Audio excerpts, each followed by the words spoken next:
Hello friends, मैं मनीष कुमार आपके अपने यूट्यूब चैनल टीच24 में स्वागत करते हैं।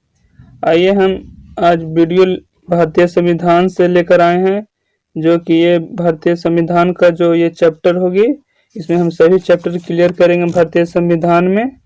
तो अगर आप इस चैनल पे नए होंगे तो इस चैनल को सब्सक्राइब कर लीजिएगा और बेल आइकन का बटन होगा उसे प्रेस कर लीजिएगा, जिससे कि आने वाला वीडियो का नोटिफिकेशन समय समय पर मिलती रहेगी। और इस वीडियो को लाइक, शेयर और कमेंट जरूर कीजिएगा। चलिए, भारतीय संविधान से आज वीडियो लेकर आए हैं, जो इस संविधान से लगभग सभी एग्जामों में क्वेश्चन पूछे जाते हैं।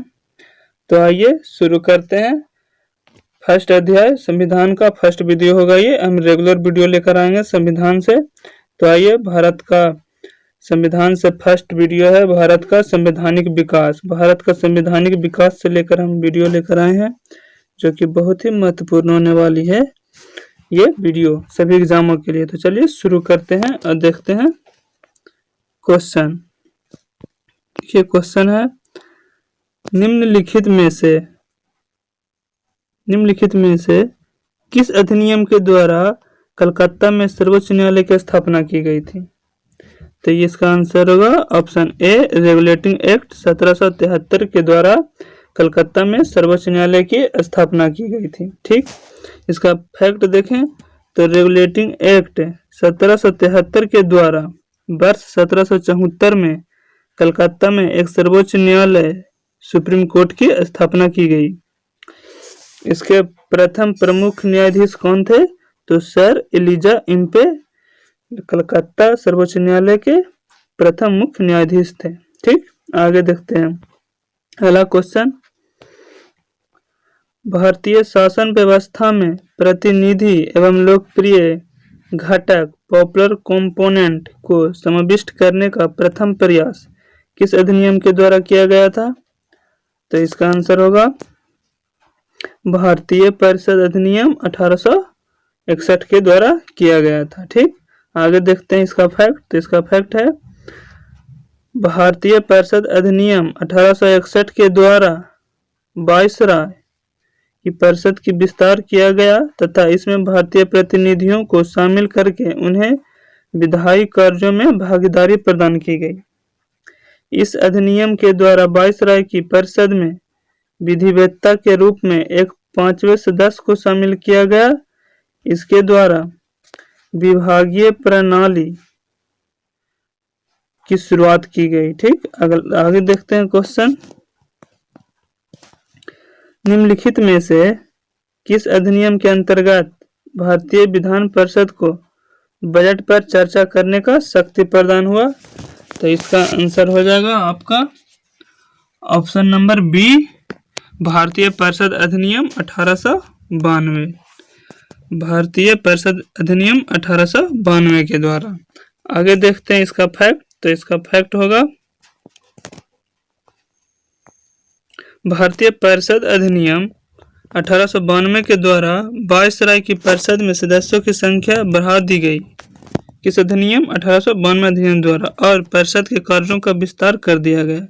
इसके तहत परिषद के सदस्यों को बजट पर चर्चा करने की शक्ति दी गई, परंतु मतदान का अधिकार नहीं दिया गया। प्रत्यक्ष निर्वाचन पद्धति का आरंभ किया जाना इसी अधिनियम की एक प्रमुख विशेषता थी। ठीक, आगे देखते हैं। इसमें मिलान करने के लिए है सूची फट सूची सेकंड में, तो देख लेते हैं सूची फट सूची सेकंड में। तो इसमें लिखा है नियंत्रण परिषद की स्थापना कब हुई थी? ठीक, तो नियंत्रण परिषद की स्थापना कब हुई थी? तो इसका आंसर हो जाएगा 2, पिट्स इंडियन एक्ट 1784। ठीक, नियंत्रण परिषद की स्थापना पिट्स इंडिया एक्ट 1784 के द्वारा हुआ था। आगे, सर्वोच्च न्यायालय की स्थापना कब की गई थी? तो सर्वोच्च न्यायालय की स्थापना किया गया था विनियम अधिनियम द्वारा 1773 में। ईसाई मशीनरियों को भारत में कार्य करने की अनुमति कब दी गई? तो इसका आंसर हो जाएगा चार्टर अधिनियम 1813 के द्वारा। ठीक, चार्टर अधिनियम 1813 में इसकी अनुमति दी गई। गवर्नर जनरल की परिषद में कानूनी सदस्य की नियुक्ति की गई कब? तो इसका हो जाएगा आंसर चार्टर अधिनियम 1833 में। ठीक, चार्टर अधिनियम के द्वारा 1833 में। अब आगे देखते हैं, आगे इसका कुछ फैक्ट है तो देख लेते हैं। विनियम अधिनियम 1773, ठीक, इसको इंग्लिश में बोलते हैं रेगुलेटिंग एक्ट 1773 के द्वारा कलकत्ता में सर्वोच्च न्यायालय की स्थापना की गई थी। ठीक, पिट्स इंडिया एक्ट 1784 के द्वारा कंपनी के राजनीतिक एवं व्यापारिक क्रियाकलापों को अलग कर दिया गया। राजनीतिक क्रियाकलापों के नियंत्रण एवं पर्यवेक्षण हेतु इंग्लैंड में 6 सदस्यों के नियंत्रक मंडल की स्थापना की गई थी पिट्स इंडिया एक्ट में। आगे देखें चार्टर अधिनियम। चार्टर अधिनियम 1813 के द्वारा ईसाई मिशनरियों को भारत में धर्म प्रचार की अनुमति दे दी गई थी। ईसाई मिशनरियों को भारत में धर्म प्रचार की अनुमति दे दी गई थी चार्टर अधिनियम 1813 के द्वारा। ठीक, भारत में शिक्षा के लिए प्रति वर्ष 1 लाख रुपए खर्च करने का प्रावधान भी किया गया था। चार्टर अधिनियम 1833 देखते हैं तो इसमें इसके द्वारा बंगाल के गवर्नर जनरल को भारत का गवर्नर जनरल बना दिया गया था चार्टर अधिनियम 1833 में। इस अधिनियम द्वारा विधि बनाने के लिए गवर्नर जनरल की परिषद में एक विधि सदस्य लॉर्ड मैकाले की नियुक्त की गई थी। ठीक, विधि सदस्य इनके लॉर्ड मैकाले को नियुक्त किया गया था। आगे देखते हैं, अगला है क्वेश्चन, देख लीजिए। किस अधिनियम के द्वारा केंद्र में द्विसदनीय विधायिकी बनाई गई? ठीक, द्विसदनीय विधायिकी बनाई गई किस अधिनियम के द्वारा? तो इसका आंसर हो जाएगा ऑप्शन सी 1991 के भारत सरकार अधिनियम के द्वारा द्विसदनीय विधायिका बनाई गई। ठीक, इसका फैक्ट है भारत सरकार अधिनियम 1919 के द्वारा भारतीय प्रशासनिक व्यवस्था में अनेक सुधार किए गए। केंद्र में द्विसदनीय विधायिका की स्थापना की गई। इस अधिनियम के द्वारा प्रत्यक्ष निर्वाचन प्रणाली अपनाई गई एवं महिलाओं को भी मत देने का अधिकार दिया गया। इसके द्वारा प्रांतों में द्वैध शासन की स्थापना की गई। इस अधिनियम के द्वारा भारत में लोक सेवा आयोग का गठन एवं महालेखा परीक्षक की नियुक्ति का प्रावधान भी किया गया। इसे मॉन्टेग्यू चेम्सफोर्ड अधिनियम भी कहा जाता है। ठीक, भारत सरकार अधिनियम 1919 को मॉन्टेग्यू चेम्सफोर्ड अधिनियम भी कहा जाता है। आगे क्वेश्चन देखते हैं,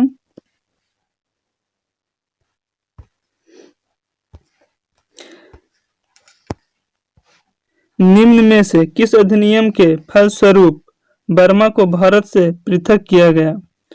तो इसका आंसर होगा गवर्नमेंट ऑफ इंडिया एक्ट के द्वारा 1935 में बर्मा को भारत से पृथक किया गया था। ठीक, आगे देखते हैं, भारत शासन अधिनियम 1935 गवर्नमेंट ऑफ इंडिया एक्ट 1935 को प्रावधानों के द्वारा वर्ष 1737 नहीं 1937 में बर्मा को भारत से अलग कर दिया गया। ठीक, 1937 में, और उड़ीसा एवं सिंध नाम के 2 नए प्रांत बनाए गए। इस अधिनियम के अंतर्गत 1 अक्टूबर 1937 को दिल्ली में संघीय न्यायालय की स्थापना की गई। आगे देखते हैं, 1935 के अधिनियम द्वारा स्थापित संघ में अवशिष्ट शक्तियां किसको दी गई? तो गवर्नर जनरल को अवशिष्ट शक्तियां दी गई। आगे देखते हैं, भारत शासन अधिनियम 1935 के द्वारा केंद्र तथा प्रांतों के मध्य शक्तियों का विभाजन 3 सूचियों संघ सूची, प्रांतीय सूची तथा संवर्ती सूची में किया गया था। अवशिष्ट शक्तियां सहित विदेशी प्रतिरक्षा तथा कुछ आपातकालीन अधिकार गवर्नर जनरल को प्रदान किए गए। आगे देखते हैं, अखिल भारतीय संघ स्थापित करने का प्रावधान शामिल किया गया था।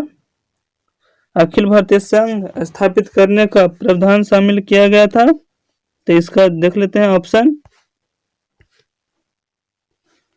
इसका ऑप्शन है आंसर ए होगा भारत सरकार अधिनियम 1935 में। ठीक, आगे इसका फैक्ट देखते हैं। तो भारत सरकार अधिनियम 1935 में अखिल भारतीय संघ ऑल इंडिया फेडरेशन स्थापित करने का प्रावधान किया गया था, परंतु यह व्यवस्था लागू नहीं की जा सकी क्योंकि देशी रियासतों ने इससे शामिल होने से इनकार कर दिया था। ठीक, आगे देखते हैं।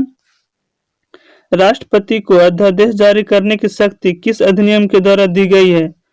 तो इसका आंसर होगा भारत सरकार अधिनियम 1935 के द्वारा दी गई है। आगे इसका फैक्ट देखें। तो भारतीय संविधान में राष्ट्रपति द्वारा अध्यादेश निर्गत करने की शक्ति भारत सरकार अधिनियम 1935 की धारा 42 से प्रेरित है। वर्तमान में यह शक्ति संविधान के अनुच्छेद 123 के अंतर्गत दी गई है। आगे देखते हैं। भारत की संघात्मक व्यवस्था निम्नलिखित में से किस देश से ली गई है? तो इसका आंसर होगा कनाडा देश से संघात्मक व्यवस्था ली गई है। इसका फैक्ट देखें। तो भारत की संघात्मक शासन व्यवस्था कनाडा के संविधान से ली गई। कनाडा के संविधान में केंद्र राज्यों की तुलना से अधिक सशक्त है। भारत में अवशिष्ट शक्तियां अनुच्छेद 248 पर विधि बनाने का अधिकार संसद को है। अनुच्छेद 201 के अनुसार राज्यपाल द्वारा किसी विधेयक को राष्ट्रपति हेतु आरक्षित करना आदि उपलब्ध कनाडा के संविधान से लिए गए हैं। ठीक, आगे क्वेश्चन देखते हैं।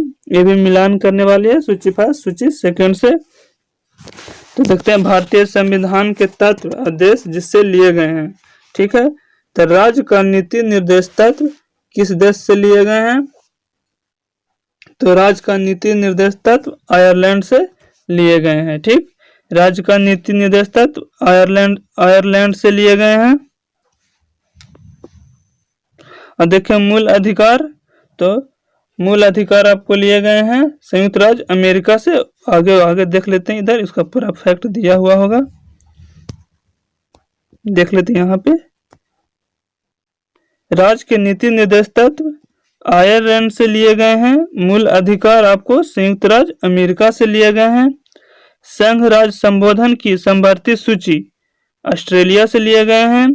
भारत राज्यों का संघ है तथा संघ में अधिक शक्ति निहित है, यह कनाडा देश से लिया गया है। अगला क्वेश्चन देखते हैं 12 नंबर।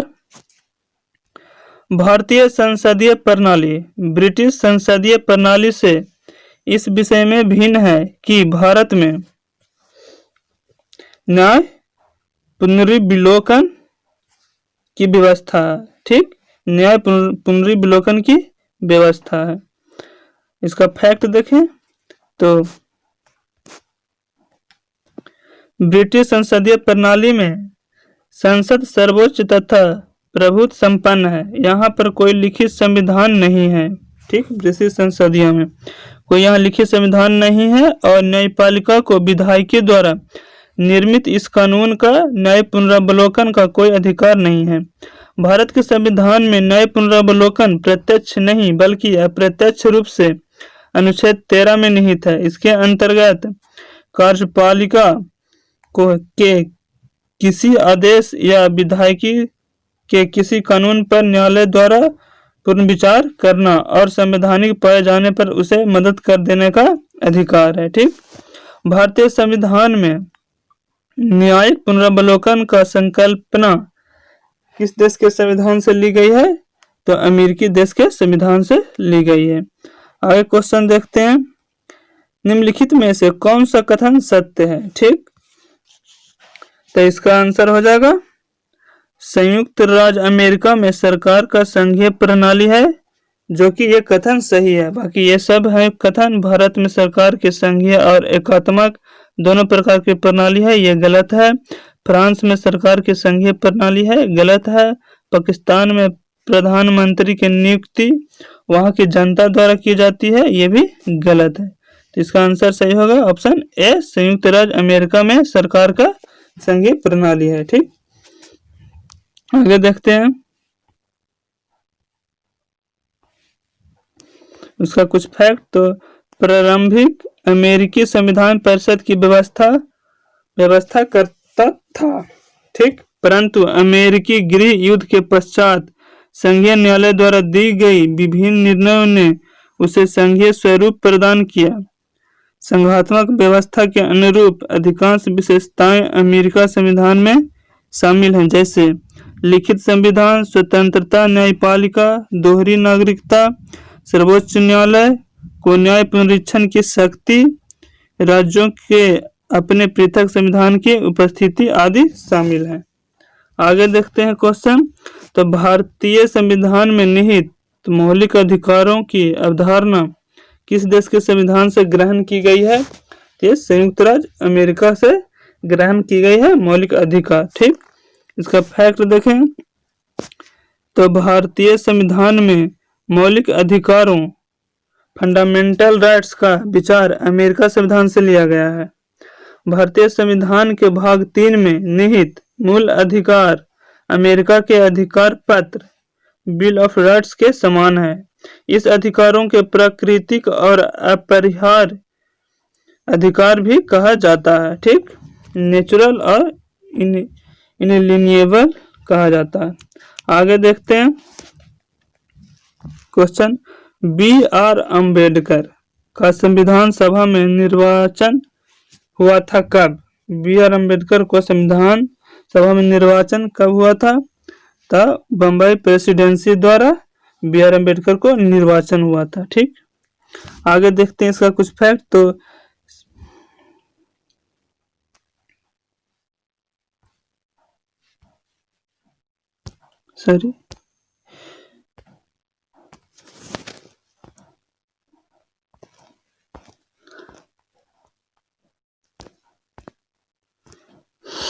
सॉरी मिस्टेक हो गई, कोई बात नहीं। संविधान सभा के प्रारंभ चुनाव, उसका फैक्ट है चुनाव 1940 में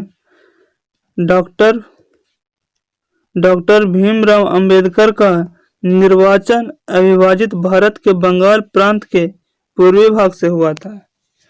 देश के विभाजन के पश्चात यह क्षेत्र पाकिस्तान में चले जाने के कारण डॉक्टर भीमराव अंबेडकर बम्बई प्रेसिडेंस के पुणे संसदीय क्षेत्र से उपचुनाव में निर्वाचित हुए थे। ठीक, उसके बाद बम्बई प्रेसिडेंस से पुणे संसदीय क्षेत्र में उपचुनाव में निर्वाचित हुए थे। ठीक ना, आगे देखते हैं क्वेश्चन।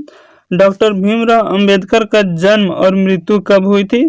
तो 1891 में उनका जन्म हुआ था और 1956 में उनकी मृत्यु हो गई डॉक्टर भीमराव अंबेडकर की। भारतीय संविधान के निर्माण में मुख्य भूमिका निभाने वाले डॉक्टर भीमराव अंबेडकर का जन्म 14 अप्रैल 1891 में महू स्थान था, मध्य प्रदेश, तथा मृत्यु उनकी हो गई 6 दिसंबर 1956 को दिल्ली में। उनका जन्म हुआ था कहाँ? तो मध्य प्रदेश में एक महू जगह है वहां, और उनकी मृत्यु हो गई थी दिल्ली में 6 दिसंबर 1956 को। आगे क्वेश्चन देखते हैं। निम्नलिखित में से कौन अगस्त 1940 ईस्वी में गठित प्रथम अंतरिम सरकार का सदस्य नहीं था?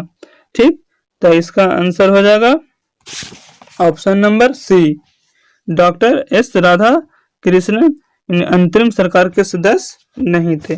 ठीक, अब आगे चलते हैं। अगला क्वेश्चन है 18 नंबर।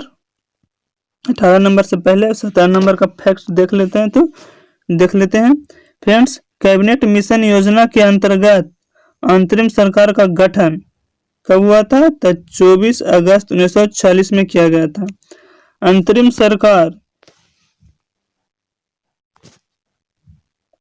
सरकार के सदस्यों में जवाहरलाल नेहरू, डॉक्टर राजेंद्र प्रसाद, सरदार वल्लभ भाई पटेल, सी राजगोपालाचारी तथा जगजीवन राम आदि सदस्य शामिल थे।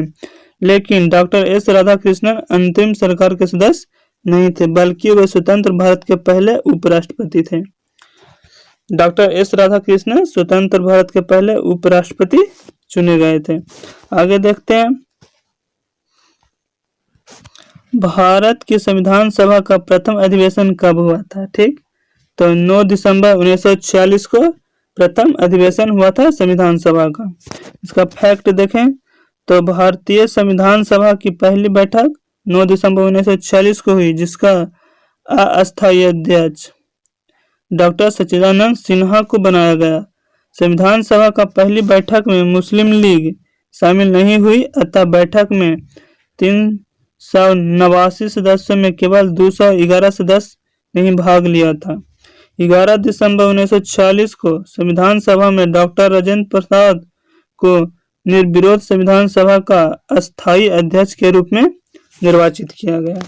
आगे क्वेश्चन देखते हैं। तो संविधान सभा के समक्ष संविधान की प्रस्तावना किसने प्रस्तुत की? तो इसका आंसर हो जाएगा ए, जवाहरलाल नेहरू ने प्रस्तुत की थी। ठीक, इसका फैक्ट देखें तो संविधान सभा की तीसरी बैठक 13 दिसंबर 1946 को हुई। संविधान सभा का तीसरी बैठक 13 दिसंबर 1946 को हुई थी। इस दिन जवाहरलाल नेहरू द्वारा संविधान सभा के समक्ष संविधान की प्रस्तावना या उद्देशिका का प्रस्ताव प्रस्तुत किया गया। इस उद्देश्य प्रस्ताव के रूप में भारत के सभी प्रभुत्व संपन्न लोकतंत्रात्मक गणराज्य की रूपरेखा प्रस्तुत की गई थी। इस प्रस्तावना में एक संघीय राज्य व्यवस्था की परिकल्पना की गई थी, जिससे सभी लोग के लिए सामाजिक, आर्थिक एवं राजनीतिक न्याय का सुनिश्चित हो सके। इस प्रस्तावना को संविधान सभा के 22 जनवरी 1947 को स्वीकार किया गया था। अब आगे देखते हैं। आगे 20 नंबर क्वेश्चन है, जो कि मिलान करने के लिए है सूची फर्स्ट सूची सेकंड से। तो इसका देख लेते हैं कि संविधान सभा के पहले अध्यक्ष कौन थे। तो इसका मिलान करना है। तो आइए देखते हैं। संविधान सभा के पहले उपाध्यक्ष कौन थे? प्रारूप समिति के मूलतः एकमात्र कांग्रेस सदस्य कौन थे? और इसका आगे इधर देखते हैं। राजस्थान की रियासतों की प्रतिनिधित्व करने वाला संविधान सभा के सदस्य कौन थे? संघ संविधान समिति के अध्यक्ष कौन थे? तो आइए इसका पूरा आंसर यहाँ देते हैं हम। तो संविधान सभा कॉन्स्टिट्यूएंट असेंबली के पहले उपाध्यक्ष एच.सी. मुखर्जी थे। कौन थे? एच.सी. मुखर्जी। उसके बाद प्रारूप समिति के मूलतः एकमात्र कांग्रेस सदस्य के.एम. मुंशी थे। कौन थे? के.एम. मुंशी प्रारूप समिति के मूलतः सदस्य थे। राजस्थान के रियासतों का प्रतिनिधित्व करने वाले संविधान सभा के सदस्य कौन थे? तो बी.टी. कृष्णमाचारी। ठीक। संघ संविधान समिति के अध्यक्ष कौन थे? तो जवाहरलाल नेहरू। ठीक। अगला क्वेश्चन है 21। भारतीय संविधान के निर्माण हेतु भारतीय संविधान सभा के कुल कितने अधिवेशन आयोजित किए गए थे? ठीक। तो इसका आंसर होगा ऑप्शन सी, 11 अधिवेशन किए गए थे भारतीय संविधान के निर्माण के लिए। ठीक। इसका कुछ फैक्ट देखें तो भारतीय संविधान के निर्माण में संविधान सभा कॉन्स्टिट्यूएंसी असेंबली को 2 वर्ष 11 माह और 18 दिन का समय लगा और इस दौरान इसके कुल 11 अधिवेशन किए गए थे। ठीक। कुल अधिवेशन 165 दिन हुई थी, आयोजित किए गए थे। संविधान निर्माण पर कुल कितने रुपए खर्च हुए थे? तो संविधान निर्माण पर कुल 64 लाख रुपए खर्च हुए, 64 लाख रुपए खर्च हुए थे। संविधान को निर्माण करने में समय लगा था 2 वर्ष 11 माह और 18 दिन लगे थे। आगे देखते हैं क्वेश्चन, संविधान सभा में सदस्यों का निर्वाचन कैसे हुआ था? तो इसका आंसर होगा डी, प्रांतीय विधानसभा के सदस्यों द्वारा संविधान सभा में सदस्यों का निर्वाचन हुआ था। आगे इसका फैक्ट देखें तो संविधान सभा के सदस्यों का निर्वाचन प्रांतीय विधानसभा के सदस्यों द्वारा अप्रत्यक्ष निर्वाचन पद्धति के आधार पर हुआ था। सामान्यतः 10 लाख की जनसंख्या पर एक प्रतिनिधि संविधान सभा के लिए चुना गया तथा स्थानों के आवंटन प्रत्येक प्रांत में उनकी जनसंख्या के आधार पर किया गया। आगे देखते हैं। अगला क्वेश्चन होगा 23। संविधान सभा के कानूनी सलाहकार कौन थे? तो संविधान सभा के कानूनी सलाहकार बी.एन. राव थे। ठीक। इनका कुछ डिटेल देखें तो संविधान सभा के कानूनी सलाहकार के रूप में सर विनेगर नरसिंह राव यानी बी.एन. राव थे। बाद में इन्हें संयुक्त राष्ट्र सुरक्षा परिषद में वर्ष 1950 से वर्ष 1952 तक भारत का प्रतिनिधित्व भी किए थे। ठीक, संयुक्त राष्ट्र सुरक्षा परिषद में। अगला क्वेश्चन, निम्नलिखित में से कौन भारतीय संविधान के प्रारूप समिति के सदस्य थे? ठीक, तो इसका आंसर हो जाएगा, इसमें कौन कौन थे तो देख लेते हैं ऑप्शन में। एन गोपाल स्वामी अयंगर और तीसरा थे अलाउद्दीन कृष्ण स्वामी अय्यर। ये दोनों थे जो प्रारूप समिति के, भारतीय संविधान के प्रारूप समिति के सदस्य थे। बाकी जवाहरलाल नेहरू और सरदार पटेल प्रारूप समिति के सदस्य नहीं थे। ठीक, आगे चलते हैं और फैक्ट इसका देखते हैं। तो संविधान सभा के प्रारूप समिति का गठन कब हुआ था? 29 अगस्त 1947 को। इस समिति के अध्यक्ष डॉक्टर भीमराव अंबेडकर थे। ठीक, तथा इसके अतिरिक्त इस समिति में 6 अन्य सदस्य भी शामिल थे। कितने? 6। एन गोपाल स्वामी अयंगर, के एम मुंशी, अलाउद्दीन कृष्ण स्वामी अय्यर, सैयद मोहम्मद सादुल्ला, बी.एल. मित्र। इन्होंने स्वास्थ्य कारणों के त्याग पत्र दे दिया था। तत्पश्चात एन माधव राव ने पद संभाला, बी.एल. मित्र ने। उसके बाद छठा थे डी.पी. खेताना इनके साथ। ठीक, इनकी मृत्यु के पश्चात दूसरा संभाले थे कौन? तो टी.टी. कृष्णचारी। आगे देखते हैं क्वेश्चन 25, भारतीय संविधान के 26 नवंबर 1949 को किसके द्वारा अधिनियमित किया गया था? तो इसका आंसर होगा ऑप्शन ए, संविधान सभा के द्वारा 26 नवंबर 1949 को भारतीय संविधान को अधिनियमित किया गया था। आगे देखते हैं इसका फैक्ट। तो भारतीय संविधान का प्रारूप 26 नवंबर 1949 को तैयार हुआ, जिसे संविधान सभा के सदस्यों द्वारा 26 नवंबर 1949 को अंगीकृत, अधिनियमित और आत्मर्पित किया गया था। ठीक, संविधान के प्रारूप पर संविधान सभा के कुल 299 सदस्यों में से उपस्थित 284 सदस्यों द्वारा हस्ताक्षर किए गए थे तथा संविधान के कुछ प्रावधान इसी दिन लागू किए गए थे, जैसे राष्ट्रपति का निर्वाचन, नागरिकता तथा निर्वाचन, संवैधानिक प्रावधान आदि शामिल हैं। ठीक, आगे देखते हैं क्वेश्चन।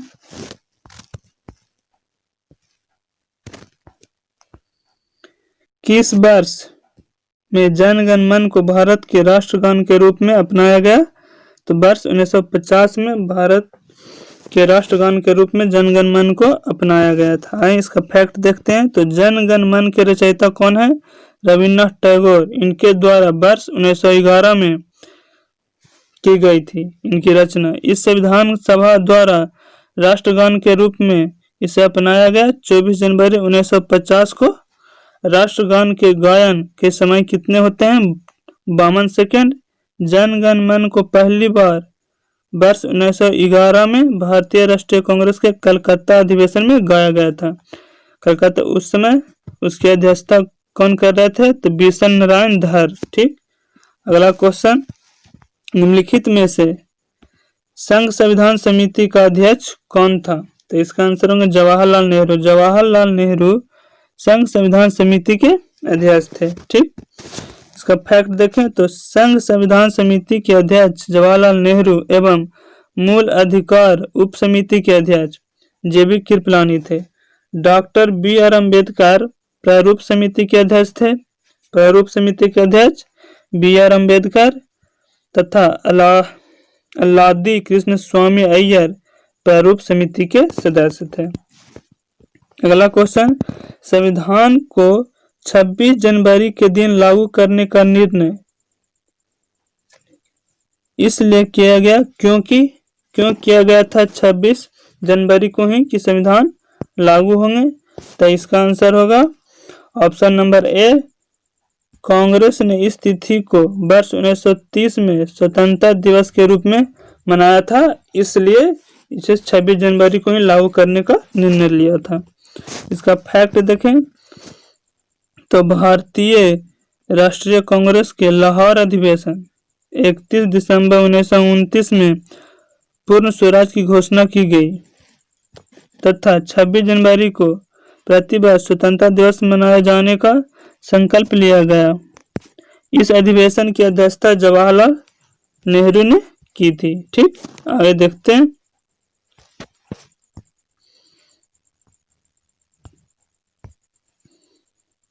तो चलिए आज का क्वेश्चन यहीं तक था, जो कि संविधान के फर्स्ट वीडियो थे, भारत का संवैधानिक विकास, इसमें हम देखे इस वीडियो में। तो आपको ये वीडियो कैसा लगा जरूर कमेंट करके बताइएगा और अपने दोस्तों के साथ इस वीडियो को शेयर कीजिएगा और लाइक जरूर कीजिएगा। और अगर आप इस चैनल पर नए होंगे तो इस चैनल को सब्सक्राइब कर दीजिएगा और बेल आइकन को प्रेस कर दीजिएगा, जिससे कि आपको नोटिफिकेशन मिलती रहे। और कमेंट में आप जरूर लिखिएगा कि ये क्लास कैसा लगा, भारत का संवैधानिक विकास, जो भारत के संविधान चैप्टर के फर्स्ट वीडियो थे।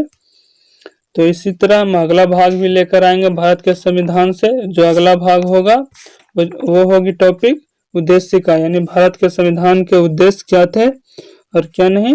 ठीक है, तो चलिए इस वीडियो को एंड यहीं पर करते हैं और